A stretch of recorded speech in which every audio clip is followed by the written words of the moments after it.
Yeah. All I need is one mic. Yeah. All I need is one mic.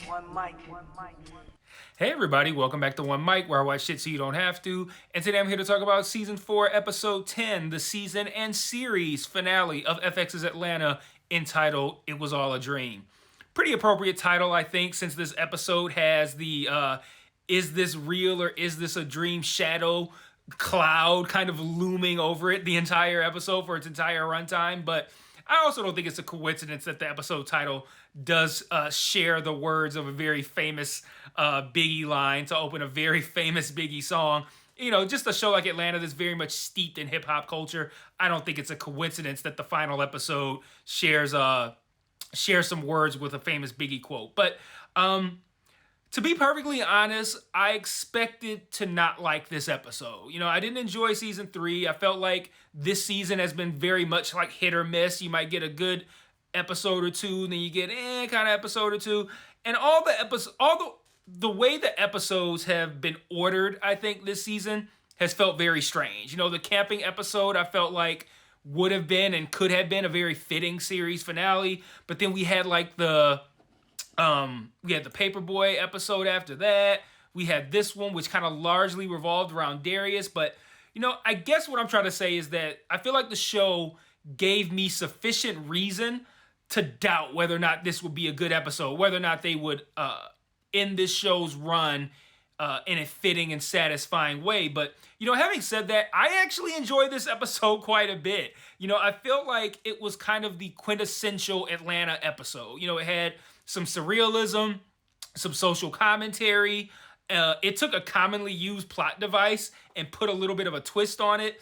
And it was funny too. So, you know, it had a little bit of everything. You know, this episode had, you know, the heart that you only really get when you have the entire main cast, Ern, Van, Alfred, and Darius, when you have them all together. And I appreciated that in a series finale, to get to, even though it was only for a few minutes, that the scene of them all eating Popeyes collectively together and laughing and having a good time was really fucking heartwarming.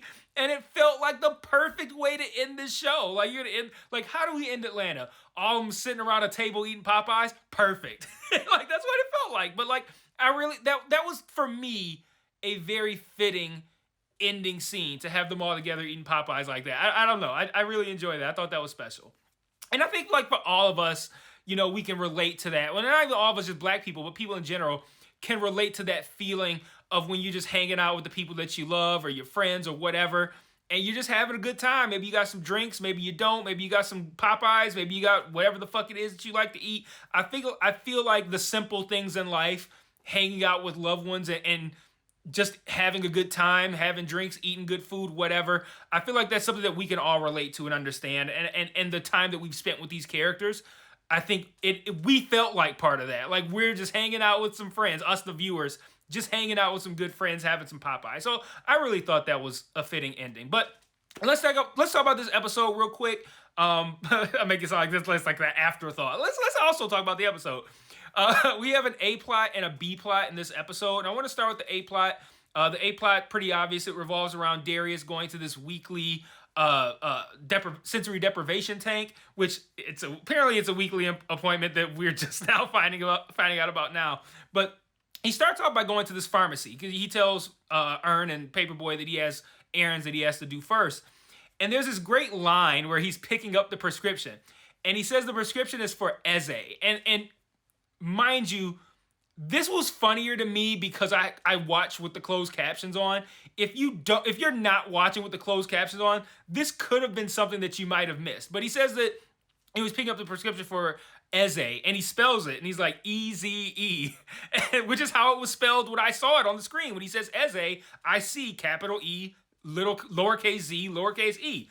So he goes, it's spelled Eze, and he's like, not like Eazy-E the rapper, but Eazy-E. like the, what's that called? Like a homonym or homophone or whatever, where they all kind of sound the same. But one is, like in this case, one is an acronym and one is the name of Eazy-E. I thought that was a funny line. But he has this great conversation with this lady who's also waiting for a prescription at the pharmacy. And the biggest takeaway from this conversation is his whole thick Judge Judy thing, which he tells her that the way he kind of keeps himself grounded if he gets lost in these visions or in these illusions in the sensory deprivation tank is that if he sees a thick Judge Judy, he knows he's in the tank because Judge Judy in real life ain't thick and she's on TV all the time and it's a recognizable thing. But before I talk about that, can we talk about this lady for a minute? Like, before he leaves, he tells her that she has a beautiful spirit and he thanks her for sharing her time with him. And I thought, man, I got that vibe too. Like, she just seems like a wonderful person. Like, and I'm like, she just has this great aura. And I'm like, she looks familiar. And I thought she was someone else. And it wasn't that person. I'm like, she looks like an older version of, I can't even remember who I thought it was at first. But I looked it up. It's fucking Cree Summer, man. And I think that's ironic because Cree Summer has always struck me as somebody with that kind of aura. Even on like a different world, she just had that great energy, right? Like somebody who just felt like just a positive vibes kind of person. And I just thought it was really cool and like appropriate that the show found somebody like her specifically for this finale. And she just really just fit that role really perfectly. And I don't know if they wanted to have someone like that and thought, you know who'd be great for that? Cree Summer. Or if they thought, we really want to incorporate Cree Summer into the final episode of Atlanta, this is how we do it. I don't know, but I just thought that was a really nice touch to have Cree Summer there and to have her playing a role that fits with, I feel like everybody probably got that vibe from her at some point during her career. So for her to get that vibe in that moment and then realize after the fact that it's Cree Summer and be like, I've always kind of felt that way about her. It just felt almost kind of like creepy and how coincidental, but how like real it felt and how it felt almost like a shared experience. Like we all experienced this cool vibe off of Cree Summer. But earlier in the video, I said this episode did a good job of taking commonly used plot devices and putting a nice twist on it. You know, as soon as Darius said the thing about the thick Judge Judy to Cree Summer, the first thought that crossed my mind was that we would end this episode in a place where we're thinking that we're in the real world. He's going to see a thick Judge Judy and we're going to realize it's not. And I figured that would be how the episode would end. That does happen, but not as I expected and not at the end of the episode. So on his way to the sensory deprivation spot after leaving from the pharmacy, he gets pulled up on by this chick named London, who I think he clearly had a past with. And the whole time that they're talking, I get this vibe like this is somebody that he cared for, but for whatever reason, they don't talk anymore now. And whatever happened that caused that, he feels some sort of remorse over. So she offers to give him a ride. He hops in the car. She offers him some weed. He's like, no, I usually don't smoke weed before I go to sensory deprivation tank. But since I'm here with London, I think he said London from the south side or something like that, he decides he's going to smoke the weed. He asks if there's some water, if he can have a sip of her water. She's like, no, that's vodka. And then they get flicked. And I love how the police officer asks her if she's been drinking. And he asks what that is. She goes, water. And then she goes, voluntarily, because he never says it was vodka. He never even questions whether or not she's lying about whether or not it's water. She just goes, if it was vodka, would I do this? And she drinks it. She guzzles it. I say drinks it is an understatement. She guzzles it. She kills the fucking field sobriety test, which was like weird. Like the way she was walking, the nose touch. And then she takes this guy's gun, hops in the car, tries to drive off. They hit somebody. She takes off running. The gun is now in Darius's hand, and he wakes up. And he wakes up at the deprivation tank. And he wakes up in the deprivation tank. And then he gets escorted to the tea room where they're going to drink tea in the tea room, because that's where you drink tea, is in the tea room. And he's noticing the constant use of the phrase or term tea room. And he freaks out thinking that he's still asleep, and he's not. And he gets kicked out. So at this point, I'm now thinking, is this gonna be, because we're only like halfway through the episode, I'm like, is this gonna be some Inception shit where he's like several layers down and he thinks he wakes up and then nope, he's still he's still in the tank. He wakes up again, nope, he's still in the tank. He wakes up again, and it's gonna be kind of like that. And again, it is, but like I said, they play it a little bit differently, and I thought that was pretty cool. So, and I'll get to that in a moment. So after he gets kicked out of the sensory deprivation tank, he walks to his brother's house. And we don't know this is his brother at the time. He goes in there. They hug. the guy says something like to the effect of like, I can't get any sicker. So I think we're now meant to infer that this individual has some sort of terminal illness. And he goes to make some rice, jollof rice. They don't say rice, they just say jollof. But in case you don't know, it's rice. He goes to make this rice, and Darius is looking at this picture, and he says he misses the guy. He asks about their mother, which is how we know that it's his brother. And then he asks about their father, or he might ask about the father first, then mom, whatever the case may be. And he responds to this guy as if the guy is responding to him. The guy never says anything to anything that Darius is saying, which I think is kind of a clue here that we're still in some sort of dream world. And the guy never responds, and eventually Darius sees Thick Judge Judy, and he wakes up. And then the last time we see this dynamic, it plays at the end of the episode, which I mentioned earlier. We don't see Judge Judy, so we don't know if it's real or not. Well, we see her, but we don't see if she's thick or not. But it's the same as it is Inception, but just a little bit different. We don't see that she's thick, and it's kind of like the equivalent of like we don't see that the top falls over, whether or not the top falls over at the end of Inception. But what I loved about this, and what I always love about these kind of like ambiguous endings, is that it doesn't really matter if he's in a dream, if he's still in the tank or not.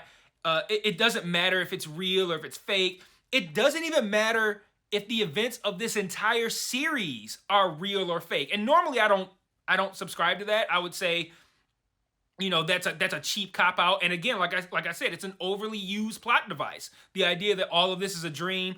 It's a overly used, well, not overly used, but a previously used plot device of like, this could be real, this could be fake. You're never gonna know. End of movie or end of show. But the reason it doesn't bother me here is because would it not be quintessential Atlanta for this entire series to be brought to us by the mind of Darius? Like it feels like that. And if you think about it, if you think about this show, think about all the times that there's been some weird kind of absurd thing happening, and Ern and Al are just like, yo, what the fuck? This is weird. They're pointing everything out like it's reality. And think about how well Darius always assimilates to whatever weird fucking thing is going on. Like he's never shaken by it. He's never thrown. He's always super calm. Sometimes he like vibes with it or feeds into it or feeds off of it. Like it always feels like he's at one with this world that always seems a little off kilter. So like I like the idea that we don't know if he's real or not, if this whole thing is real or not. The idea that he's here with his friends and having a good time, it doesn't matter if it's part of a dream or not. I like the idea that the idea of Darius, of this being kind of like Darius's dream world, the fact that works, I think is actually kind of brilliant. Because that kind of has the feel of like they've been doing this the whole time, and I don't think that's the case. But if you can retroactively look at the show and think back and go like, this show's had a lot of weird shit happening, and very rarely did Darius ever seem thrown by it. Like I'm not gonna say never, but very rarely does he feel thrown by it, and it almost seems like he kind of like is one with this weird world. Like that, I think that really works, and I think that's very smart of this show to take something like that that's kind of corny. The idea of like, is this real or not? You'll never know. Like taking that, but making it so that it tracks, where it's like if it is all fake, it actually makes sense, and it's not me calling bullshit. Like I don't have the urge to call bullshit on it. I think that's really cool, man, and I like that they did that. Let's see. So one thing I want to talk about in addition to this, while I'm still on plot A, I'm kind of wrapped up on plot A, but I want to talk about Darius's experiences in the tank, because another thing I liked about this episode was I wonder what prompts these specific experiences that Darius has in this deprivation tank. And I'm wondering if it revolves around unresolved issues that he hasn't dealt with. Because we think about the London chick, right? I said that if I got a vibe that they had something special before, they had some sort of falling out, and there's like a I left that life behind me kind of convo, but he seems remorseful. He being Darius seems kind of remorseful about it. And I'm wondering if after whatever changes he made to his lifestyle, if he's harboring some sort of guilt over how everything with him and her ended. Like, again, I could be reaching, but that's kind of what the vibe that I got here. And it was kind of a retroactive thing because I think very clearly the situation with his brother is a lingering thing, right? So when I looked at that scene, it made me then go back and look and think about the London scene and just kind of go, yeah, I did kind of get a vibe that there was some sort of issue that they had or some sort of falling out or whatever the case may be, that Darius isn't at peace with how everything with London ended. And then I get that vibe in the scene with his brother. You know, he's asking about, he's saying he misses him. So I'm thinking there's some remorse there about not visiting often enough. You know, he has the line about, you know, he's talking about leaving, but then the brother jokingly says like, oh, you're not going to stay. And then Darius does decide to stay. So I think he's got some sort of issues over like how much he's been around his brother, who, if I'm right in assuming that his brother has some sort of terminal illness, you're going to carry some guilt about not seeing that person often enough. You know, that person dies, your first thought is going to be, I wasn't around enough at the end. So for like him to say that he misses his brother and getting no response, it makes me wonder if his brother's even alive, like in real life at all. Like maybe the brother's dead and this experience of the tank is him grappling with, you know, my brother died and I spent the last however long of his life doing other fucking shit, like fucking around with London and whatever past life that we had, or fucking around with Ern and Al, whatever, and I wasn't around my brother enough. And he's asking about his parents. You know, I got the vibe that Darius has a lot of guilt that he's harboring over not having not having a satisfactory relationship with his brother and his parents. And I like the idea of his experiences in the deprivation tank kind of being him coming to grips with or coming to peace with a failed experience with London, a failed relationship, or not, I don't even want to say failed, but an unsatisfactory relationship with his brother and his parents. And then, you know, ending it with like, this is a happy moment with my friends, and whether it's real or not, it doesn't matter because this is a happy moment with my friends. And he sees whether or not Judge Judy is thick at the end, and he smiles. And I think you get that reaction whether she's thick or not. If she's not thick, it's real, and he's like, yo, I'm just here with my friends, and this is a good time. I'm not in the tank. Good to be here with my friends. If she's thick, it's still probably the same thing. I'm here in the sensory deprivation tank, but I'm having a great time with my friends, and look at that fat ass. Like, it doesn't even matter. So I really appreciated that too. That's why I like this episode, because it really got the wheels turning in my head. So for all of you who when I don't like an episode say it's because I don't get it, fuck you. I clearly fucking get what this show is doing and then some. But and also he refers to this as a spiritual cleanse too. Like, cleanse is not it's not a word that I think will be thrown around frivolously here. I think it's very intentionally used. So, you know, again, he could have a lot of guilt that he's dealing with, and these sensory deprivation tanks are a cleanse for him of that guilt. And I like that this show made me think about that. This episode, I should say. And then real quickly, the B plot revolves around Van Ern and Paperboy showing some love to this black sushi spot. They shit on the spot while they're there the whole time, and they discuss wanting to go to this Popeyes that's across the street, but Ern insists that they stay. And they criticize everything, and when they finally decide to leave, the owner stops them, and he gives this long speech that is essentially amounts to black people don't support each other enough because we've been taught and raised to not trust anyone but ourselves. And I think that's an interesting point, and I think there's a lot of truth to that. You know, he talks about how traditionally sushi is made by hand and it's served at room temp, which I know from personal experience to be true. But then he goes like, but when a black man from Alabama does it, now the food is dirty. And I think that's a fair point. But while I agree with that sentiment, I think it feels like also a bit of unwarranted complaining on the part of the show as well. Like, it's also them saying that about the show. Like, y'all only criticizing us, y'all only so hard on us because, you know, y'all are just being hard on another black show. If this was a white show, y'all wouldn't be as hard on us as y'all are with us being a black show. Like, there could be none of that energy there, and I could, again, just be reaching. But like, that's kind of how that felt. Like, it felt a little bit too on the nose to the criticism that the show has gotten over these 2 seasons. But they filmed these 2 seasons at once, so they wouldn't have even had the information of how critics are taking the show to apply to input that into the show. But I also think that was probably a criticism even before season 3 as well. And that actually may be true, that black people are too hard on the show when they shouldn't be, and that they wouldn't be hard on it if it was a show that's created by some other race. But it still kind of reeks of like not taking responsibility for your own failures, like Principal Skinner on The Simpsons. Like, no, it's the children who are wrong. Like, it feels like that.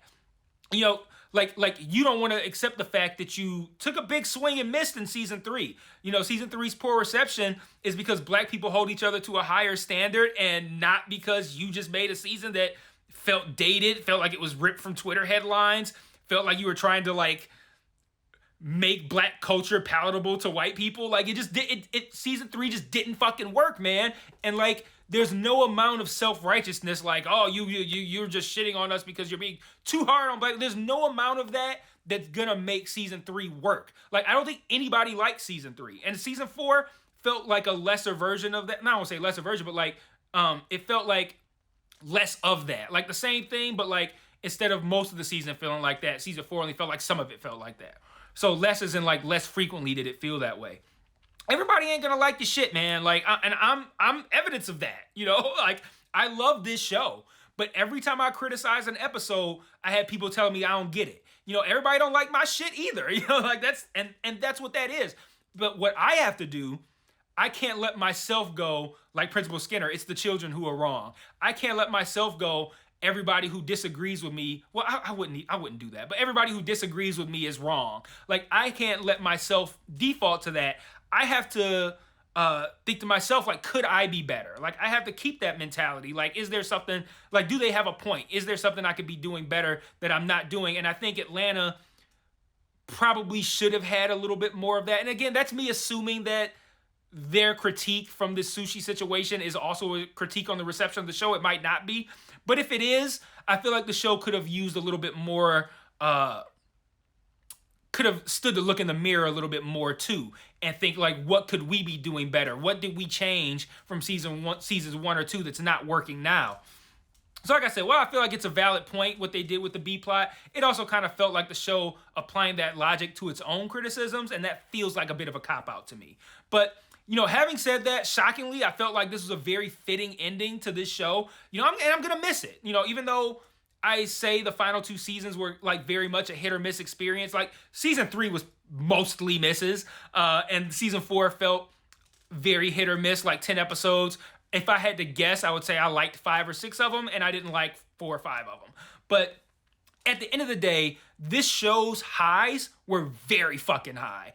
And again, and when it really comes down to it, this show's biggest fault is that the main cast is so fucking great together that any episode without them felt lesser than. And I feel like that's ultimately a compliment to the quality of this show. And I feel like, ultimately a great way to end this video with, as critical as I've been of this show at times, at the end of the day, the biggest criticism that I can offer is that the highs were so high that when you took us away from what we really connected with, it just didn't work, because what we love about this show is the dynamic of these 4 people together, and at the end of the day, when you took that away, it didn't work.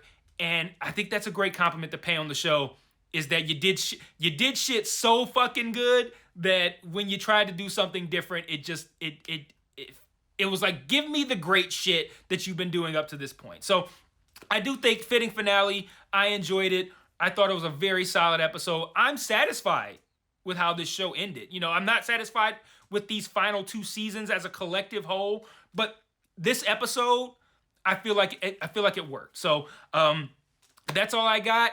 I hope those of you who have been critical of me are satisfied with my thoughts on this episode. What'd be wild is if I get like mad views and mad comments of people going, I can't believe you like that shit. That would be fucking wild. But that's all I got. I will see you guys, I guess, after this upcoming weekend for probably another episode of Fight Talk for the patrons after UFC 281. And then a packed Monday coming up with the 3rd episode of White Lotus, the premiere of season 5 of Yellowstone, and likely also the premiere of the new show Tulsa King, which is going to follow Yellowstone. That should be coming Monday. I think that's all I got for this week. So until then, peace.